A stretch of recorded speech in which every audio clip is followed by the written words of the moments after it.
Hola, my Limitless familia. How's it going? I've missed you. I haven't been here in a while. Today, I'm going to be hosting with Karla Aghedo, and we are going to talk about something that is easier said than done, and still super important, and it's accountability. Yes. Hello, Tanya. How are you? I'm doing good. How are you? I'm great. Where are you calling in from today? We are back in Mexico City. How about you? Beautiful. Back in Houston, Texas. Nice. Yes. I live here, but it's probably the least frequented location all summer for me. But here I am. Oh, it's good. So you're happy to be home, to be back. Absolutely. Yes. And I love this Thrive Thursday.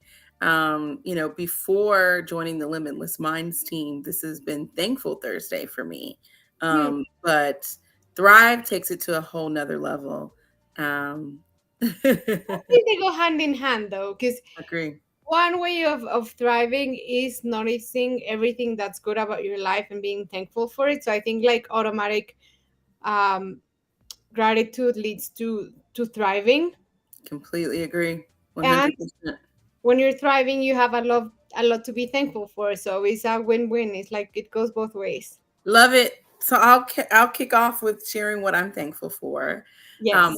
I am thankful for people who know how to fix phones. Hey, Rebecca, so glad you're with us. I'm really thankful for people who know how to fix phones. It's a thing, like when everything is going well with your phone, you don't have any issues, you don't have any concerns, you don't have any questions. When your phone goes down, your whole life changes. You go into a tailspin, it feels very uncomfortable. You don't know what you're going to do, how you're going to get to the grocery store, right? Um, so my phone had that problem this morning, and I was so thankful for the lady who fixed my phone. I'm going to start by asking you like some of those good questions that you mentioned. So, would you mind telling us what happened to your phone? Tanya, this is unfair. You have insider information. I know, but I think it's very funny. I think it's very relatable, and like, who can't use something like that on their day to know that their day is probably going better than yours? Fair. So, in the vein of accountability, I would love to blame my kids for what happened to their phone, because that's what normally is the explanation. But I feel confident this time as I replayed why I had ketchup in the charging port. It was me. There I had ketchup and mayo with some fries. By the way, like big in Latin America, right? To do Mm-hmm. ketchup and mayo. Oh yeah. Oh yes, right. So that's my thing now. That's my thing. And I had that in a tray in the front seat when we went to Bible class last night. And I think I just tossed everything into the seat on the way home, not realizing it was there. Yes, I think mommy's responsible for the ketchup in the charging port. Yeah. Yeah. So, if you're having a bad day, think that Carla had like ketchup all over her phone. Yes.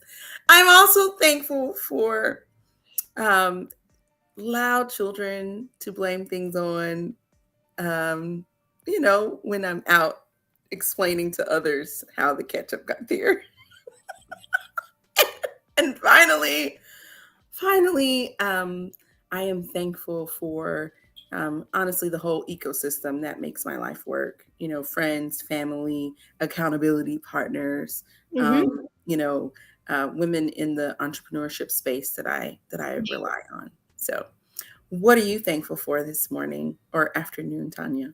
I'll share it and also ask Rebecca, who's in the chat, if you want to share what you're thankful for too.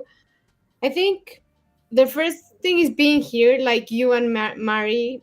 Like as soon as I got in, and I was like, "Oh my god, I love these people." So I'm thankful that I get to work with people that I love and that I admire and that like I feel like really close to, even though most of us have never met in person. Um, but I definitely think that's like a privilege and an honor. I am very thankful also, I think for lately for all the mistakes that I've made in the past as an entrepreneur, because now I'm making choices and I'm hiring like the right people, the right agencies, and like I don't think I would have gotten to this point if I hadn't messed up all those times before, so that I knew like what I'm looking for, what I'm asking for, and be involved in the process with the people that I've hired, like I outsource. So I'm kind of just thankful for all my past mistakes. And lastly, I am thankful, we laugh about it, but for my ADD, because even though so like it messes my life up in many ways, it also like helps me be incredibly creative Mm. and kind of find brilliance in the mess. And so I'm kind of happy that my brain works this way, even though sometimes it's a pain in the ass. That is incredible. All the entire list of things that you have to be thankful for is so inspiring, particularly the past mistakes you've made as an entrepreneur, right? That one resonates for sure. That one resonates. And Um, speaking of like mistakes as entrepreneurs, the last time you and I met here, we said we were going to be accountability partners. And people, let us tell you, that did not happen. I would We like to say still we're still partners. We've just never had a partnership meeting. we just never accounted each other at anything. And so, I mean, I'm bringing up and we're laughing about it because I think sometimes it happens. And like you tell people, and this is part of the topic today that we're going to talk about, like Mhm. how to get accountability right. Mhm. And Carla and I, as we're talking about it, we're like, okay, we're learning from it so that we can actually be accountable for each other and like help each other um, be accountable. Love it. And I love Rebecca's comment. I'm also thankful for my tenacious spirit that keeps going and striving toward a goal until I achieve it, regardless of my feelings. That's Love amazing. That's amazing. And to be honest, like I feel like I used to be that way, maybe younger, earlier in my educational pursuits and earlier in my career. Now I feel like I need more support to maintain the tenacity and the keep going and the striving, right? Um, Regardless of my feelings, right? It feels like there's so many hot button issues that come up day to day in my life, that redirect me or make me feel thwarted in my goals or off task, right? It could absolutely be a process of self accusation that I go through, right? When in reality, I'm doing pretty okay, right? Yeah. But I definitely feel like accountability is one of those day to day things that I need, and that's also challenging. Mm-hmm. Um, and I think particularly as someone who is self directing, you know, every day, every decision, every step, every process is self directed, and so I think there's big room for um, accountability there. Anyway. So, what makes it so challenging? Yes. What makes accountability so challenging, you mean? Or doing life? The smaller Probably, picture? probably both. I mean, that just like took it to a whole on a other level of depth. But I think sometimes doing life gets in the way of accountability. Yeah, absolutely. And Absolutely. so, what? No, what makes accountability so challenging? Because I think there's some people for whom it comes easy, Yeah. and then there's some of us for which it's something that you are constantly like having to purposefully do. Yes. Yep. I continue to think it's the difference between intrinsic motivation and extrinsic motivation. I do. I feel like when Rebecca talks about her tenacious spirit that keeps going and striving towards the goal until she achieves it, regardless of her feelings, that sounds like intrinsic motivation. Have Mm-hmm. the goals be driven by what's inside, you know, and the desire to get it done no matter what, based on what's inside. Whereas many of us recovering box checkers have been extrinsically motivated for so long. And maybe I've talked about this, I know I've talked about this many times, okay, because it's a thing, right?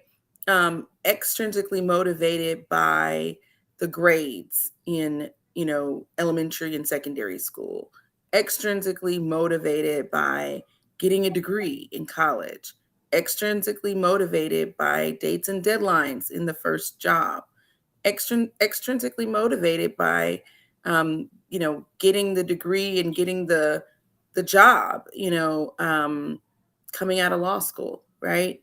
And then you're kind of out there in the world, and there's not a very clearly definable next box to check.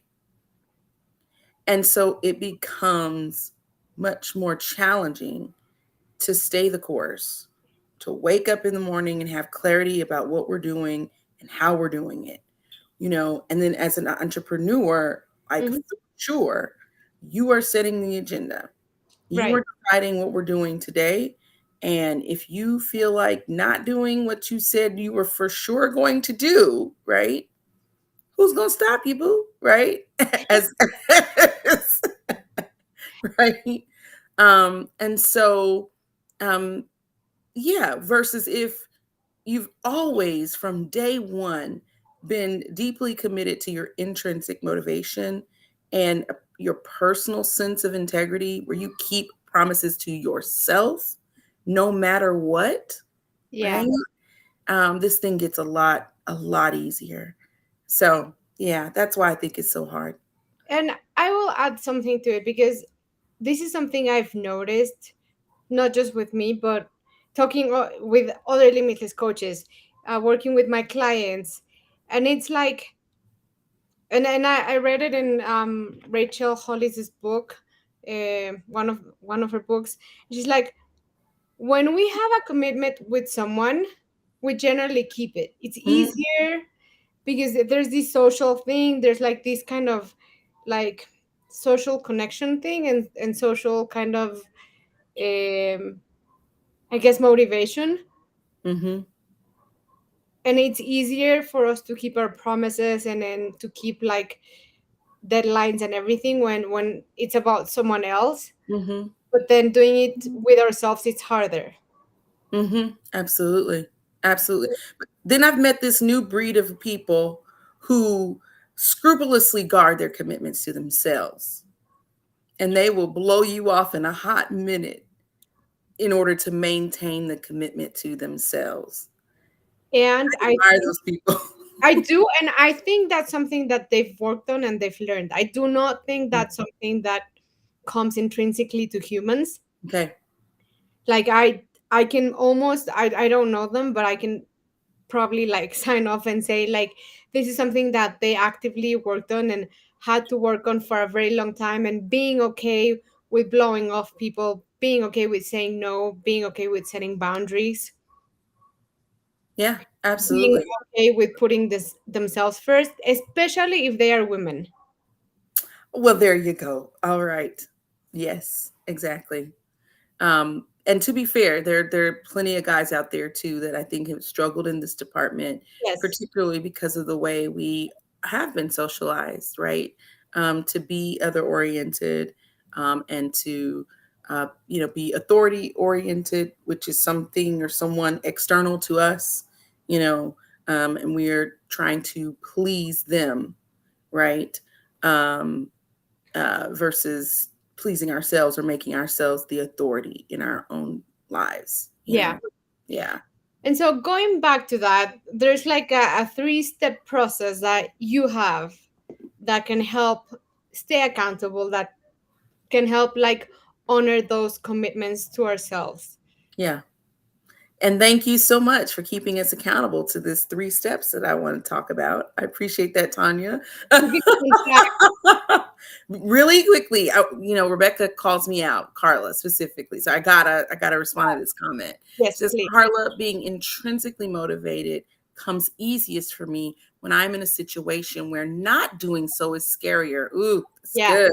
Or unthinkable than the work it takes to keep the motivation and commitment. That's good. Yeah, my current job search is a case in point. Yes. Yeah, it's scarier to not be intrinsically motivated right now. I appreciate that so much. And I think that's a real thing, that sort of that pull, right?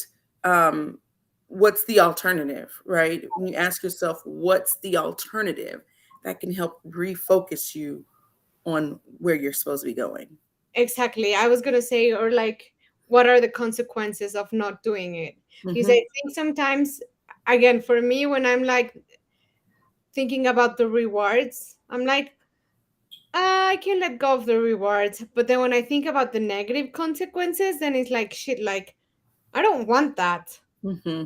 I can Mm-hmm. forget the rewards because human status quo, like, we're finding comfortable. But Mm-hmm. then when you shift it, and it's like not doing it actually looks pretty bad. Mm-hmm. Mm-hmm. There you go. So it's Yeah. exactly what you. Held to the fire. You know, why would I go out asking for the opportunity, to be checked in on?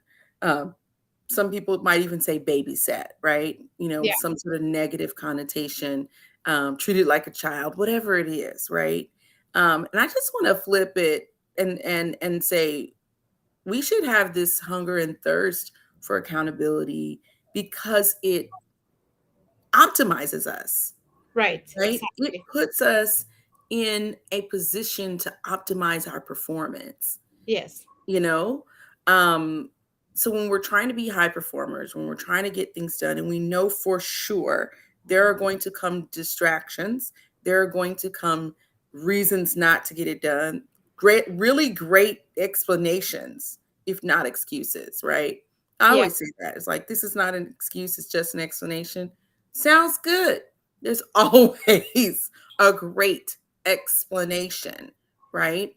Um, fully justifiable arguments for why you got off track, right? Hmm. Um, but when you put a system and process of accountability in place, you are much more likely to push past all the mess and just get it done, Yeah. right? More likely to stay in neutral Hmm. and just deliver. I'm glad you mentioned it because this is one of those times where like getting to neutral is, it's not just like key, it's an enhancer. It's like it's what you need in the moment, in that like very tiny millisecond decision moment, or yes or no. Neutral thinking allows you to like make the right choice. Mm-hmm. And I, Mm-hmm.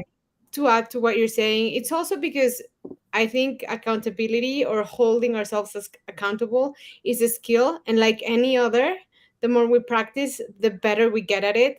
And so, like you Absolutely. said, when you're finding opportunities, when you're finding or creating ways to hold yourself accountable, you're practicing this skill so that you can get better at it. Absolutely. Absolutely. So number one is just like seek out the accountability, the opportunity to be accountable. Mhm. And again, I keep talking about being an entrepreneur. I know many of the people in our audience are high performers on teams inside of organizations, corporations, sales teams, all of that, right?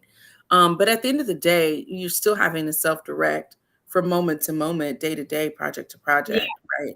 The entrepreneur is not only self-directing for the day, but also setting the goals for the year, for the entire organization. Are we doing this? Are we not doing this? Right? yeah, And so that has brought it totally into focus for me. And in a lot of ways, I don't have to give an account, for how I spent my time today or this week if I don't seek it out. yeah, And so the second step, right, of seeking out opportunities to be accountable on purpose with intention is to layer it, right? layer it, put multiple systems in place to help keep you accountable, including seeking out an accountability partner. So tell us more about that. Seeking About the layering, accountability partner or the layers. Ooh, yes. please. Yes, so the layers, right? Um, a lot of times when we think of accountability, we automatically think of accountability partners. That's a thing right now. I'm big on it. I think it's super important. I also think I need multiple layers of accountability, whether it's multiple people or groups, right? Or processes and systems in place, reminders on your phone, on the computer, right? A lot of if then statements and algorithms, right? That might send you auto responders. But honestly, systematizing your process of accountability so that there are multiple checkpoints, checks and balances, if you will, in your system. Yeah. That's where the layers come in. So I've got the mastermind group, I've got the accountability partner call, you know, I've got the therapist, I've got the life partner, right? I've got the bank account holding me accountable, right? True that. True that. All of us do. Like, yeah, yeah, I think that's a good one. It's like, if you want to hold yourself accountable, look at your bank account for some of us. But I think, accountability is also part of having a harmonious life. Mm-hmm. And so sometimes that also comes with actually taking time off, with resting, with some of those things which are so easy to put off, especially if you're like a very high driven achiever. And so Absolutely. part of it is also one of the things I do is rewards and consequences, with my sister. And we have like, it's called the little black envelope of shame. Okay. Tell me more, Tanya. And so we have like certain things that we don't want to do, or that if we do them, we want to do less of, or we want to stop doing. For her is smoking. For me is drinking at home. It's also not stopping work when I say I will. And so we basically pay a fine in the little shame envelope, and we choose how much, and then we donate that. But there's also the happy envelope of gifts, where if, like I say, if 4 out of the 5 nights a week I did and work when I wanted, or if I really, really, really wanted to have a beer after work because I needed to unwind, but instead I went for a walk, or if I worked out for 3 days a week, which is for me like where I'm at, then I put money in that one, and then I can treat myself to something at the end of the month. That's incredible.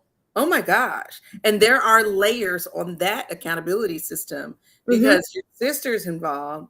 There's an envelope. You have to actually put the money inside of it and walk away. Mm-hmm. Like that's a layer because y'all could just negotiate between yourselves, nobody knowing we're not going to put the money in the envelope this week. Right.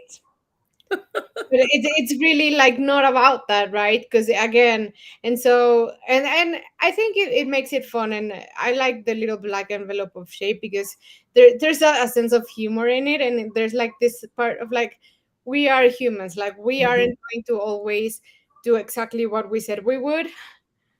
mhm, And I think, at least for me and some of the people I know, shame, instead of helping you change the behavior, it kind of just like makes it bigger.